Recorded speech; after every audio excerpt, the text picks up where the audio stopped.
Now, many founders who start to get into the enterprise space from day one, the biggest fear is it's going to take me 6 to 12 months to close a deal. I have zero ARR. I don't have any logos. How the heck am I going to close a deal?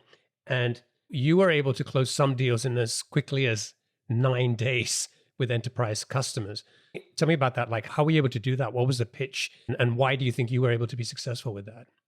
I think that from a go-to-market, it's all about land and expand. If you can give them that little base of value with a check, never do anything for free. I think that's one thing that founders learn very quickly is that I see this a lot actually. So we do some mentoring with like younger entrepreneurs and you see them going in and saying, hey, I have this huge company. They don't want to pay us. I'm talking to the VP of innovation and they want to try stuff.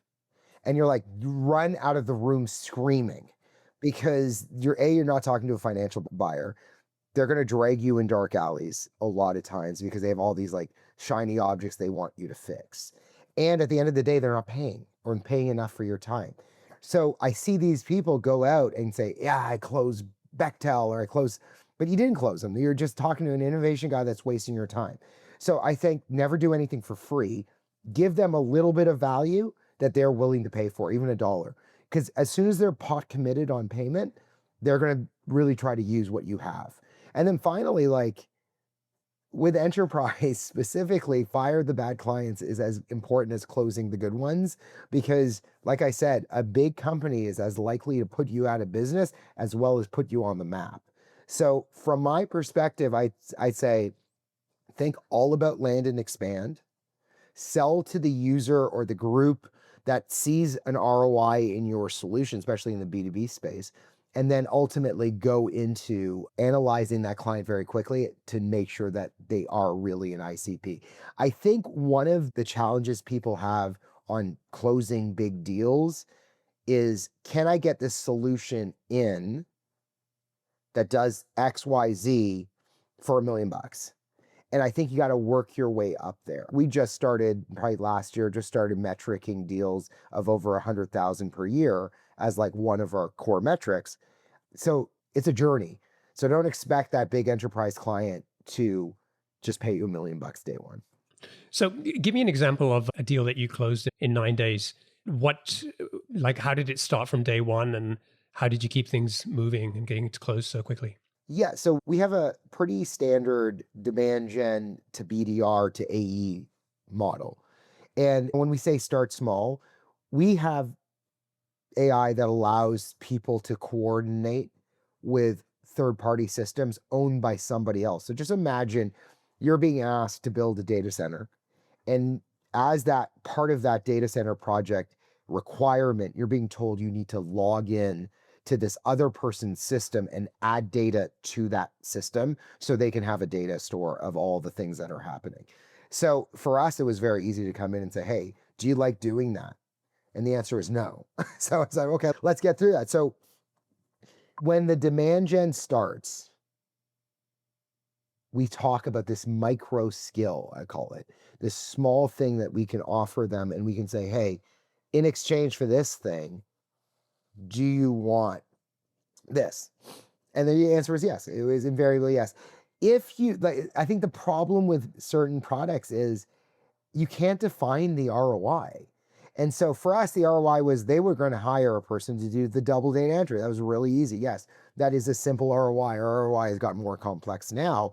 But if you can't say this is what you're saving concisely, if you're focused on demoing a product or explaining the product, or if you're in love with your own tech, which a lot of people end up being in love with the tech, not the money, you're going to have a problem closing any deal. So what I say is focus on vision alignment and value alignment. And your deal cycles could be 24 hours because if they have a vision match, what is your vision?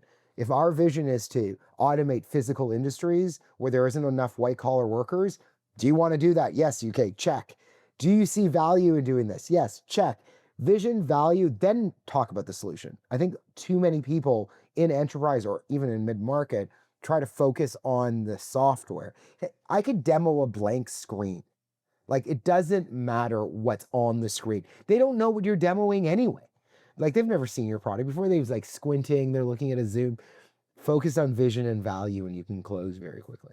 So it sounds like with these guys, instead of going in with some big product vision and telling them you can do these 25 things, you just focus on that one pain, which was, do you like updating this data on a regular basis? Yeah.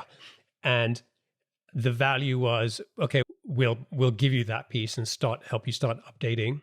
And once they get a taste of that, the key is, I think in a lot of, when you're short staffed, like we were, I think a lot of those early baby steps may have partially been squandered because we didn't have enough people on the account management side to come in and start expanding them.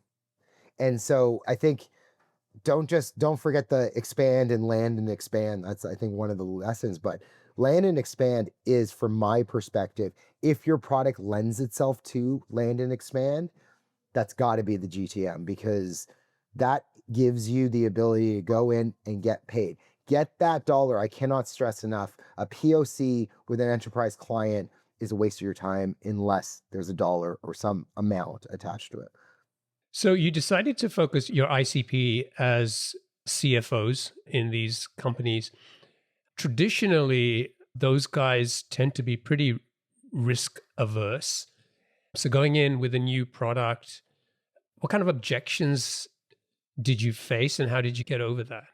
First one, always security. That was the CFOs in our industries generally run IT as well. So there's that real question of like, how secure is this?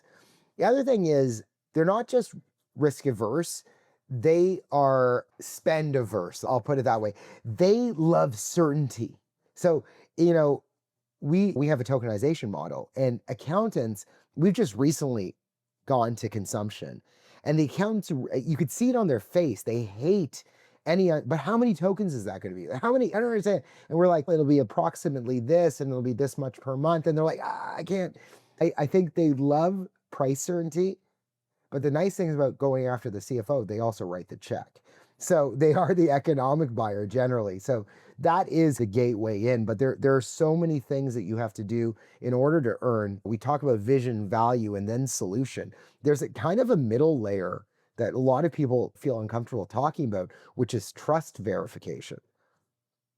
You might not have a lot of logos, so you have to earn the trust some other way. And either that's domain expertise or expertise on the type of business they are, or it's technical expertise, giving them something they don't understand how to do themselves, that gives you that added trust. So yeah, it's vision and value, quick close to deal once the solution is verified. But in between that is trust. And with CFOs, you're right, the trust metric has to be high. They have to trust and believe in you. And the way we did that was partnering with a lot of the financial associations in the industries we served, because that provided that kind of social proof before we had a lot of logos. So that was really core to our go-to-market. I wrote a book called The Book on Account-Based Marketing, and it's just all about going in and talking about account-based marketing, understanding your ICP, understanding who your ideal customer profile is, not just the people that come in and the personas that are going to buy you, but also the ones that are going to be the blocker. And I think going through the exercise of saying, what is my true ICP or target? And it's going to move and shift over time. And what persona is going to hate me and what persona is going to love me when I'm selling an account. So that's the core of how we did.